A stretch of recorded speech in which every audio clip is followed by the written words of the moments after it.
Former boss regrets replacing Memi. Former boss called me, and before I could even speak, he scolded me. What time is it and you're still not here? If this project falls through, can you take responsibility? Get over here right now. My former boss spoke as if it were perfectly natural, like I was still some disposable workhorse he could summon at will. Before I could say anything, he hung up. Then HR called. Why aren't you here yet? The boss is very angry. You're usually so reliable. Even if you're upset about your year-end bonus, you can't just abandon your work. I laughed and explained. It's not that I won't work. I resigned last month. Today was supposed to be my first day at my new company. When I mentioned my resignation from before the holidays, Melissa from HR's tone became dismissive. Oh, that. I saw your resignation letter.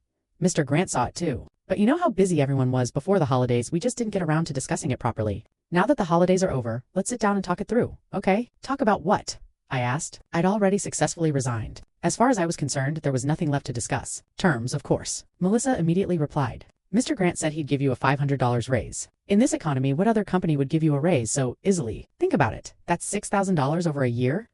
I couldn't help calculating in my head. Those few employees in the department who left right at quitting time every day and never followed through on projects?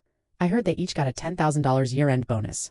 Last year, I generated over $100 million in revenue for the company. That major project I followed from start to finish had a contract value of $8 million. I did the work of 3 people alone, had the most overtime hours in the department, and didn't take a single sick day. But at the annual meeting when they handed out the Outstanding Employee Awards, all the projects I'd signed became Claire's. She got a $50,000 bonus, plus the latest smartphone. My year-end bonus was $250. Just thinking about it felt absurd. I wanted an answer. Melissa, why was my year-end bonus $250? Silence on the other end for a few seconds. Sophia, you have to understand the company has its policies. She chose her words carefully. Even though you do a lot of work, sometimes you're too rigid. You don't focus enough on teamwork. You rarely attend team building activities and you don't communicate much with colleagues. Year-end bonuses naturally have to consider overall performance. I laughed bitterly. I remembered last year's company team building, a weekend mountain hike. I didn't go because I had to work overtime. Friday night dinner? I didn't go because I had to rush a proposal. And that time the department went to karaoke, I declined. Because I had a client meeting the next day and couldn't afford to be careless. Every time I skipped a department gathering, it was to do better work. And now they were using that against me. What about everyone else? What were they doing when I wasn't there? Drinking, singing, taking group photos, posting on social media. The captions were always, "We're family. Best team ever." So that's what overall performance meant. Are there other reasons? I asked. Melissa thought for a moment, then lowered her voice.